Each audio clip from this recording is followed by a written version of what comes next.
நான் உறுதியுடன் இருக்கின்றேன். ஜனாதிபதி கோட்டபாய வெளியிட்டுள்ள அறிவிப்பு. அர்ஜுன மகேந்திரன் விரைவில் கைது, அடித்து கூறும் நீதி அமைச்சர். முழுமையான கட்டுப்பாட்டுக்குள் சிறைச்சாலை பாதுகாப்பும் தீவிரம். இலங்கையில் மீண்டும் அபாயம், மருத்துவ அதிகாரிகள் சங்கம் எச்சரிக்கை. மஹிந்தவின் 1000 ரூபாய் போலியானது, போட்டுடைத்தார் திகாம்பரம். இபிடிபியுடன் இணைந்து வரவு செலவு திட்டத்தை தோற்கடித்த அகில இலங்கை தமிழ் காங்கிரஸ். ஒதியமலை படுகொலையின் 36ஆம் நாள் நினைவேந்தல் இன்று. உடன் நிறுத்த வேண்டும், ட்ரம்புக்கு எதிராக பலத்த கண்டனம். கொரோனா தடுப்பூசிக்கு அனுமதி. உலகின் முதல் நாடாக பதிவானது இங்கிலாந்து.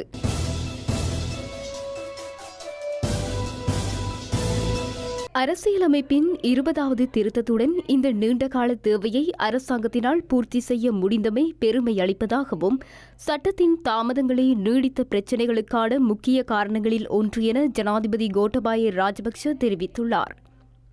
உயர் நீதிமன்றத்திற்கு 6 புதிய நீதிபதிகள், மேன்முறையீட்டு நீதிமன்றத்திற்கு புதிய தலைவர், மேன்முறையீட்டு நீதிமன்றத்தின் 14 புதிய நீதிபதிகள் ஆகியோர் நேற்று ஜனாதிபதியால் நியமிக்கப்பட்டனர்.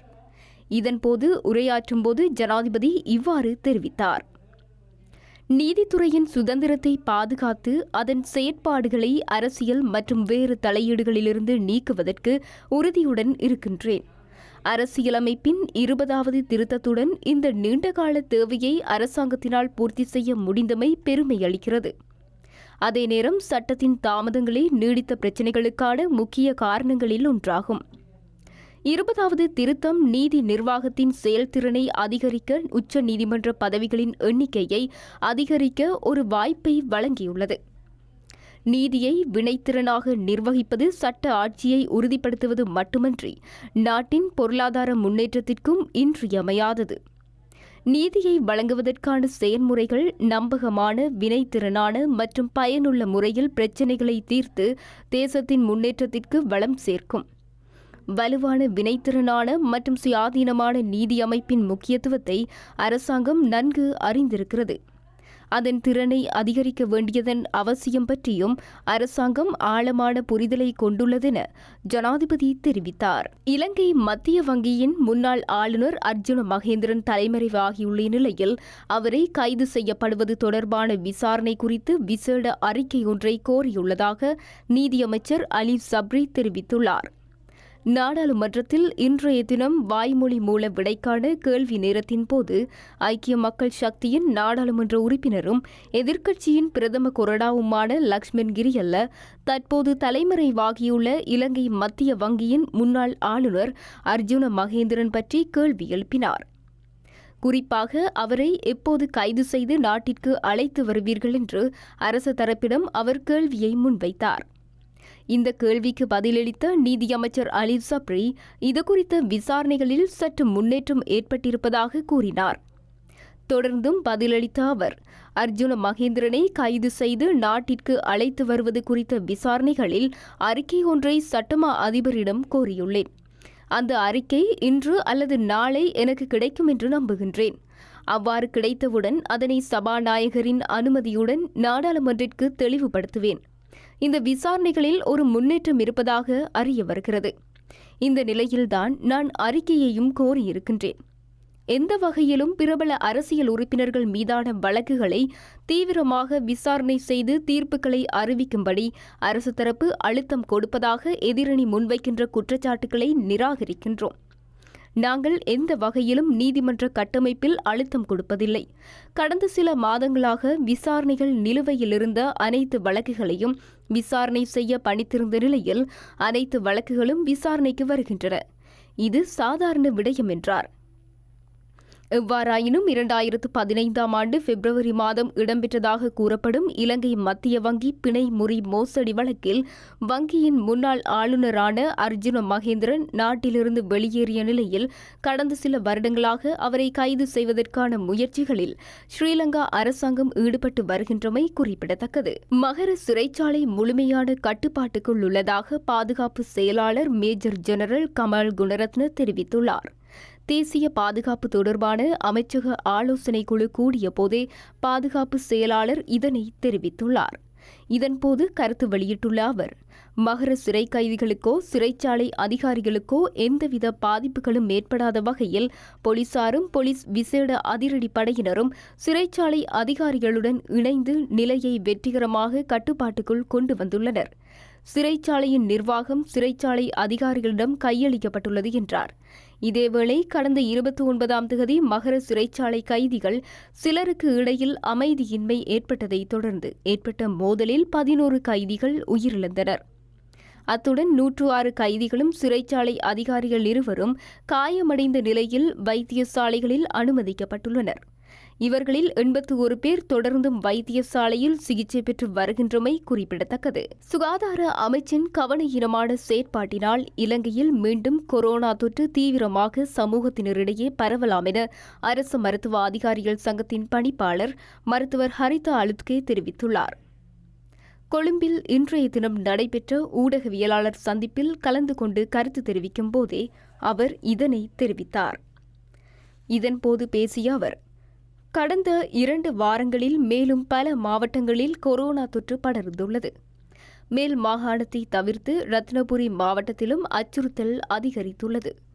கொழும்பு மாவட்டத்தில் தொற்று பரவல் குறைந்துவிட்டதாக சொல்ல முடியாது.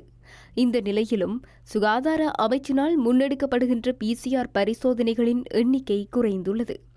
தினமும் 12,000 பரிசோதனைகளை செய்ய முடியும் என்ற போதிலும் 7,000 பரிசோதனைகளே மேற்கொள்ளப்பட்டுள்ளமை கவலைக்குரியதாகும். இந்த குறைந்த செயற்பாட்டினால் நாட்டில் மீண்டும் தொற்று அபாயம் அதிகரிக்கும்.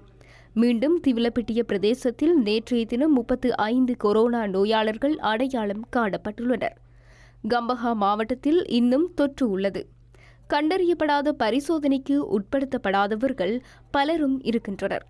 ஆகவே ஏனைய பிரதேசங்களிலும் எழுமாற்றான பரிசோதனைகளை அரசாங்கம் நடத்த வேண்டும். இதுவரைக்கும் நாடு முழுவதிலும் 4% கொரோனா பரிசோதனையே நடத்தப்பட்டிருக்கிறது. அதேபோல சிறைச்சாலைகளில் இன்று கொரோனா தொற்று வேகமாக பரவியிருக்கின்றது. கைதிகளிடையே கொரோனா பரிசோதனைகளை அதிகரிக்கவும் அரசாங்கத்திடம் வலியுறுத்துகின்றோம் என்றார். தோட்டத் தொழிலாளர்களுக்கு 1000 ரூபாய் நாளாந்த சம்பளத்தை வழங்குவதாக பிரதமர் மஹிந்த ராஜபக்ச தெரிவித்த வாக்குறுதி முற்றிலும் போலியானதென ஐக்கிய மக்கள் சக்தியின் நாடாளுமன்ற உறுப்பினர் பழனி திகாம்பரம் குற்றம் சாட்டியுள்ளார். நாடாளுமன்றத்தில் இன்று உரையாற்றிய போது அவர் இந்த குற்றச்சாட்டை முன்வைத்தார். தொடர்ந்தும் பேசிய அவர், வரவு செலவு திட்டத்தில் 1000 ரூபாவை பிரதமர் அறிவித்திருந்தாலும் அதற்கடுத்த தினமே தோட்ட முதலாளிமார் சம்மேளனமூடாக சந்திப்பை நடத்தி அதனை நிராகரித்துவிட்டது. 1000 ரூபாய் சம்பள அதிகரிப்பு வாக்குறுதி என்பது உண்மை என்று தொழிலாளர்கள் ஏற்றுக்கொண்டிருந்தால் அன்றே அவர்கள் பட்டாசு கொளுத்தி ஆரவாரம் செய்திருப்பார்கள்.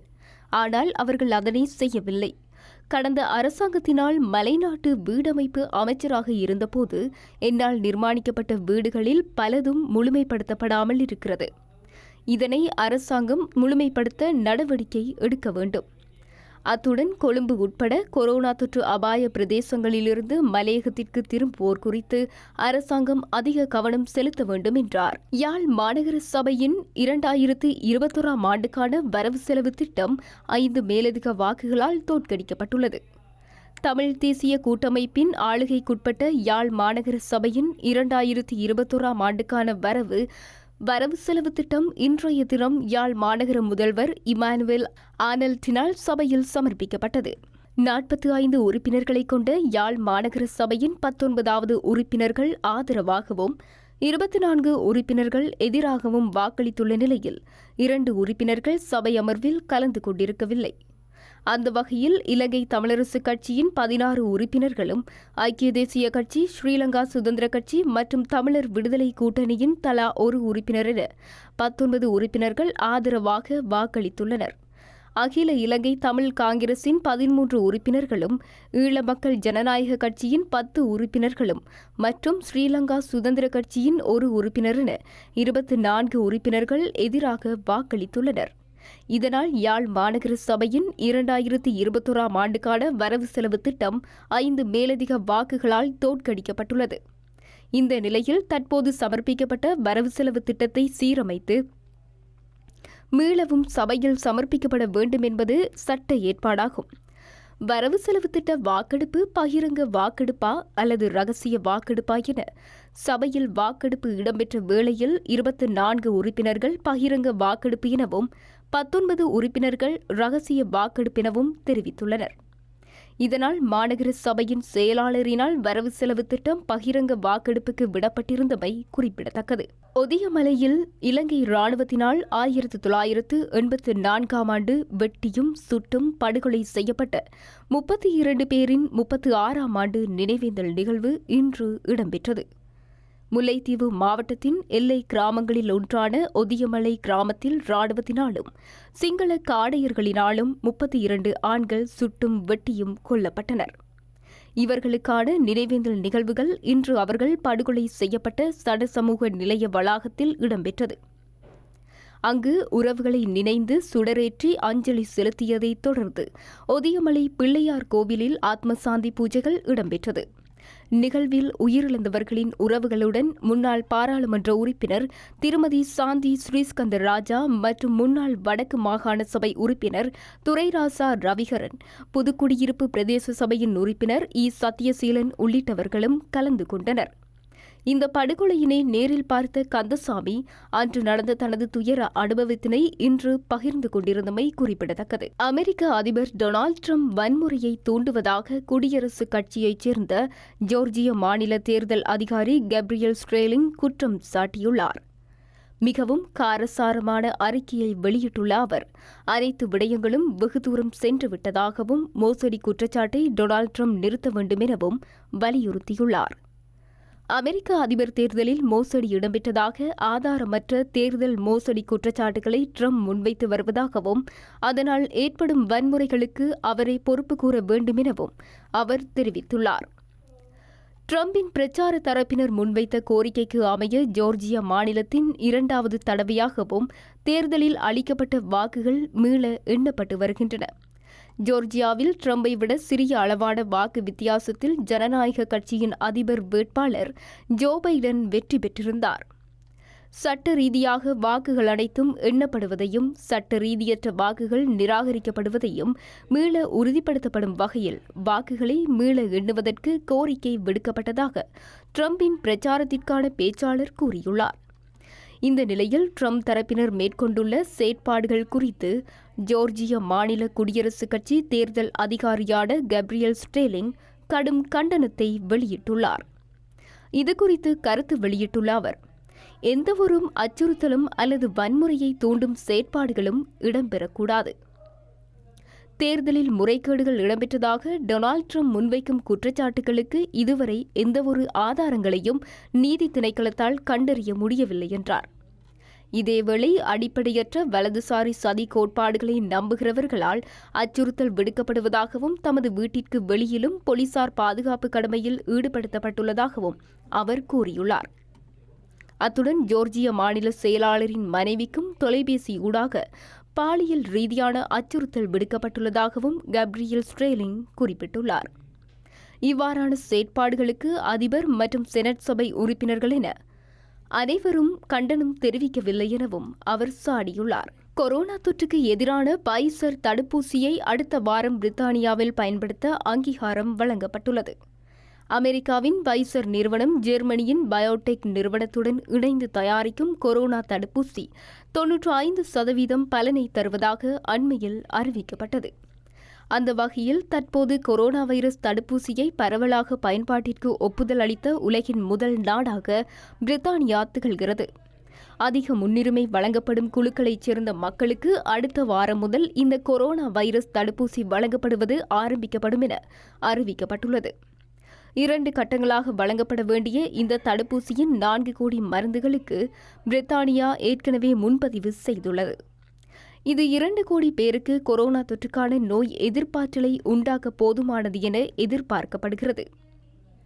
வழக்கமாக தடுப்பூசி ஒன்று உற்பத்தி செய்ய உத்தேசிக்கப்பட்டு ஆராய்ச்சி நிலையிலிருந்து பயன்பாடு வரை வருவதற்கு 10 ஆண்டுகள் வரை ஆகும். ஆனால் பைசர் மற்றும் பயோடெக் நிறுவனம் தயாரித்துள்ள இந்த கொரோனா வைரஸ் தடுப்பூசி வெறும் 10 மாதங்களில் பயன்பாட்டுக்கு வந்துள்ளது. இதுவரை உலகில் தயாரிக்கப்பட்ட தடுப்பூசிகளில் மிகவும் குறைவான காலத்தில் பயன்பாட்டுக்கு வந்தது இந்த தடுப்பூசி என கூறப்பட்டுள்ளது.